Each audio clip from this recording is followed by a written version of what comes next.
साथियों नमस्कार। टीचरशिप में आप सभी का एक बार फिर से स्वागत है। साथियों शिक्षण विधियों में आज हम इस वीडियो में एक और महत्वपूर्ण विधि पर फोकस करने वाले हैं और उस विधि का नाम है विश्लेषण संश्लेषण विधि। साथियों सबसे पहले हम पूरा कॉन्सेप्ट देखेंगे, समझेंगे, तत्पश्चात महत्वपूर्ण वस्तुनिष्ठ प्रश्न देखेंगे। साथियों निश्चित रूप से इस विधि पर बहुत ही अनूठा संग्रह लेकर आए हैं। चलिए दोस्तों बिना देर के स्टार्ट करते हैं। विश्लेषण विधि और संश्लेषण विधि। विश्लेषण विधि को इंग्लिश में एनालिटिक मेथड बोलते हैं और संश्लेषण विधि को सिंथेटिक मेथड बोलते हैं। याद रखिएगा यह दोनों विधियां एक दूसरे के विपरीत होने के साथ ही साथ दोनों एक दूसरे के पूरक भी हैं। साथियों किसी एक विधि को अकेले नहीं समझा जा सकता या किसी एक विधि को अकेले परिभाषित करना असंभव है। याद रखिएगा दोनों विधि को साथ ही साथ समझा जाता है, इसलिए हमने इसे साथ ही साथ समझने के लिए एक तरफ हम विश्लेषण विधि को समझते जाएंगे और दूसरे तरफ हम संश्लेषण विधि को समझते जाएंगे। साथियों याद रखिएगा चूंकि यह दोनों विधि एक दूसरे के पूरक है और पूछा भी जाता है परीक्षा में कि विश्लेषण विधि का पूरक विधि कौन सा है, तो याद रखिएगा विश्लेषण विधि का पूरक पूछा जाएगा तो संश्लेषण विधि होगा और संश्लेषण विधि का पूरक पूछा जाएगा तो विश्लेषण विधि होगा। याद रखिएगा दोनों को एक साथ ही समझा जाता है, दोनों विपरीत होने के साथ साथ पूरक भी है। पूरक होने का अर्थ है एक के बिना दूसरा अधूरा है, इस प्रकार जो है एक दूसरे पर यह आश्रित विधि है, इसलिए हम इसे साथ में समझते जाएंगे। सबसे पहले हम विश्लेषण विधि का अर्थ समझते हैं। तो विश्लेषण का अर्थ होता है साथियों विषय वस्तु को अलग अलग करने की प्रक्रिया विश्लेषण कहलाता है, या अनेक अंशों या अनेक खंडों में विभाजित करना विश्लेषण कहलाता है, या अगर अन्य शब्दों में भी देखें तो विघटन करने की प्रक्रिया भी विश्लेषण कहलाता है। याद रखिएगा किसी तथ्य को समझने के लिए गहरा तथ्य होता है, उसे हम यदि देखें तो एक साथ नहीं समझ पाते तो उसे हम अनेक खंडों में विभाजित कर देते हैं, छोटे छोटे अंशों में विभाजित कर देते हैं और बारी बारी फिर उसको समझते जाते हैं, जिससे कोई तथ्य आसानी से समझ आ जाता है। यही प्रक्रिया कहलाता है एनालिटिक मेथड, विश्लेषण विधि। साथियों अगर हम देखें संश्लेषण विधि को तो जस्ट इसके विपरीत है। याद रखिएगा विपरीत इसलिए है क्योंकि यह जो है विश्लेषण में कहा जाता है कि छोटे छोटे अंशों में विभाजित करके समझना, जबकि वही छोटे छोटे अंशों को मिलाकर समझना ही संश्लेषण कहलाता है। याद रखिएगा इसलिए अलग अलग विषय वस्तु को एक करने की प्रक्रिया जो है संश्लेषण कहलाता है। विभिन्न अंशों को मिलाकर एक खंड का निर्माण करना संश्लेषण कहलाता है। याद रखिएगा साथियों अगर हमें कोई तथ्य को समझना है तो उसके छोटे छोटे टुकड़ों को मिला लेते हैं और मिलाकर हम उसके एक कॉन्सेप्ट निकालते हैं, एक गहरा सार्वभौमिक तथ्य निकालते हैं, जिससे वह कॉन्सेप्ट पूरा पूरा समझ आ जाता है। यह तरीका जो है संश्लेषण कहलाता है। याद रखिएगा विभिन्न अंशों को मिलाकर एक खंड का निर्माण करना संश्लेषण कहलाता है। आइए आगे हम इनके सूत्र पर बात करते हैं। कभी कभी सूत्र पर क्वेश्चन बनता भी है और आगे हम वस्तुनिष्ठ प्रश्न में शामिल भी किए हैं।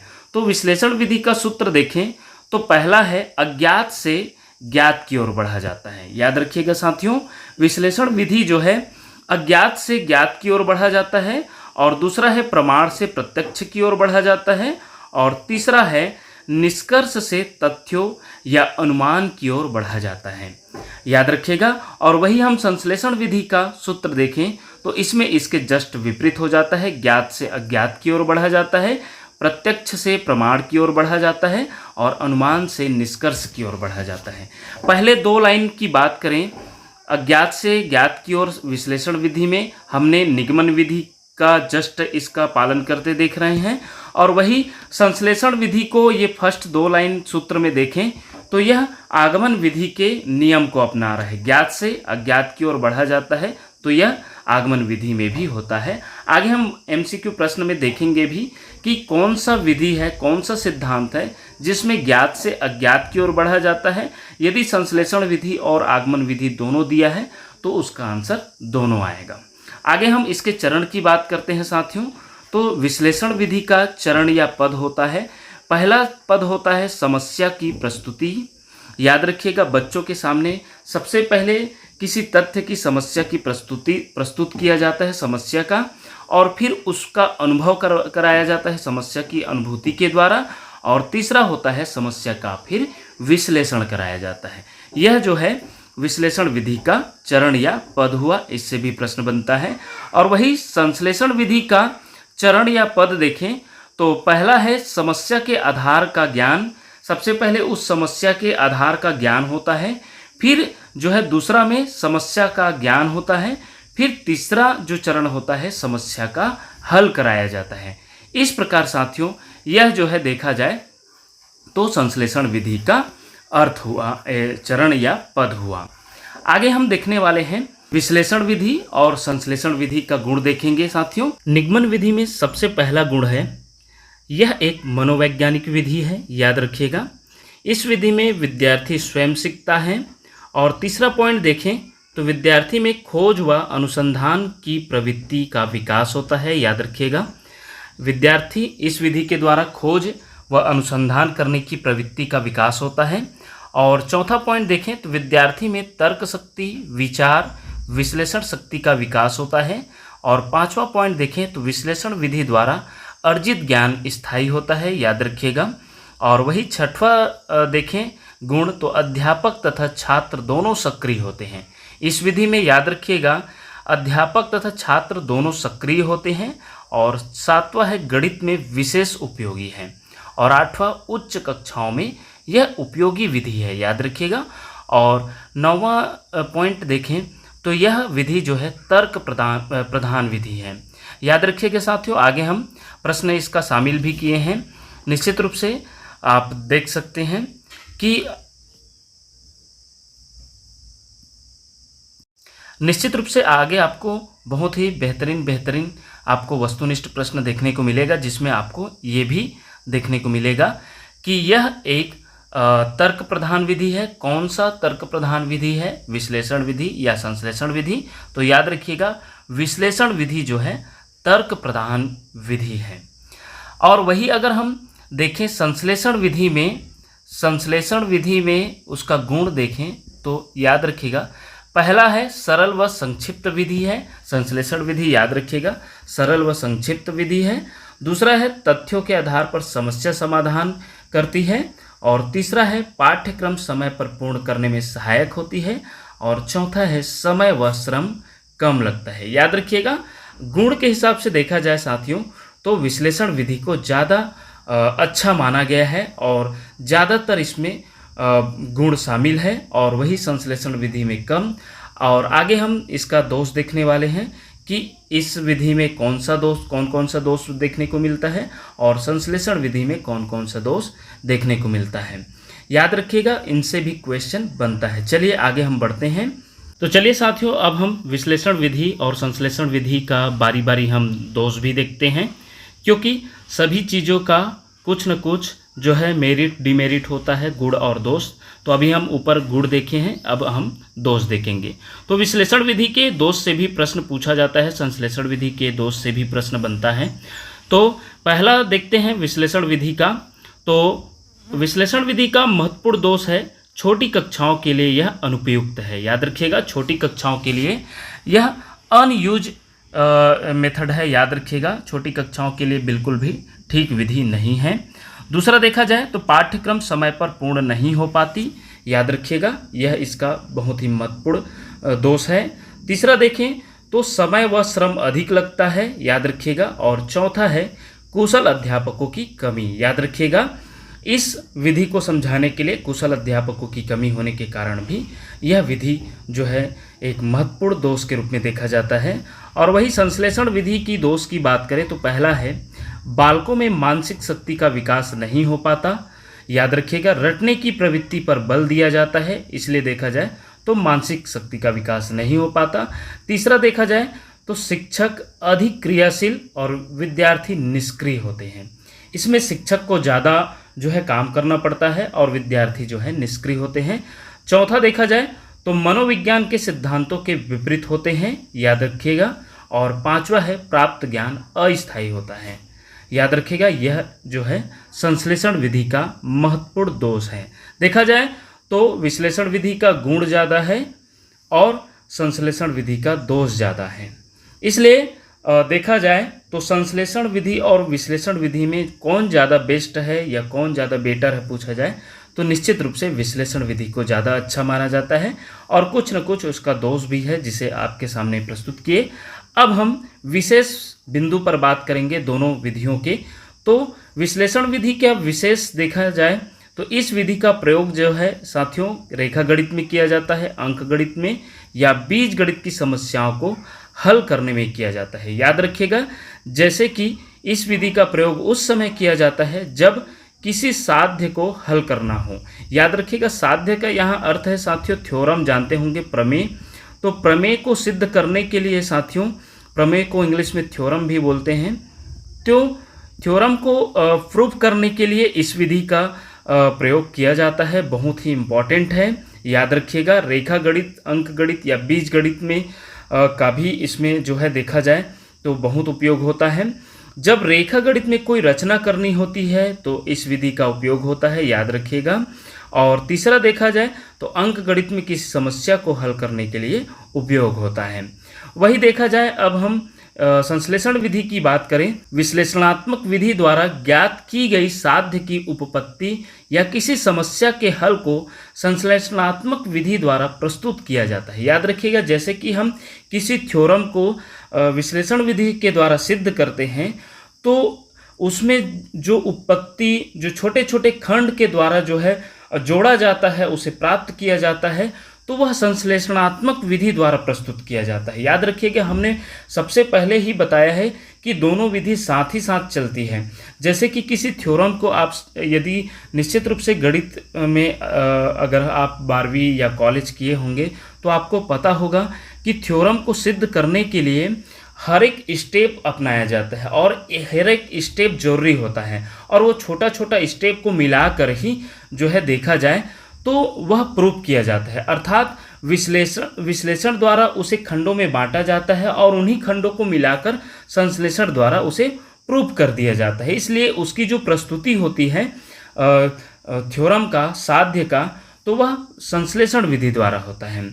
वही दूसरा देखा जाए तो अधिकांश पाठ्य पुस्तकें संश्लेषण विधि द्वारा लिखी जाती है, संश्लेषणात्मक विधि द्वारा लिखी जाती है। याद रखिएगा, बहुत ही इम्पॉर्टेंट है। अगर पूछा जाता है कि अधिकांश पाठ्य पुस्तकें किस विधि के द्वारा लिखी जाती है तो उसका आंसर होगा संश्लेषण विधि द्वारा या संश्लेषणात्मक विधि द्वारा लिखी जाती है। यह जो है परीक्षा की दृष्टि से बेहद इम्पॉर्टेंट हो सकता है। आगे देखते हैं इसका नोट बिंदु में कि यह दोनों विधियां जो है देखा जाए तो दोनों विधि जो है साथियों एक दूसरे के विपरीत होने के साथ ही साथ पूरक है, जिसे हमने पहले भी बताया है। यह दोनों अन्योन्याश्रित है या इंटरडिपेंडेंट है। शब्द को समझिएगा, बहुत ही इम्पॉर्टेंट है यहाँ पास कि यह दोनों विधि जो है इंटरडिपेंडेंट है। ये शब्द जो है पूछा जा सकता है, बहुत ही इम्पॉर्टेंट है। अकेले किसी एक का कोई महत्व नहीं है, ये नोट बिंदु में याद रखिएगा।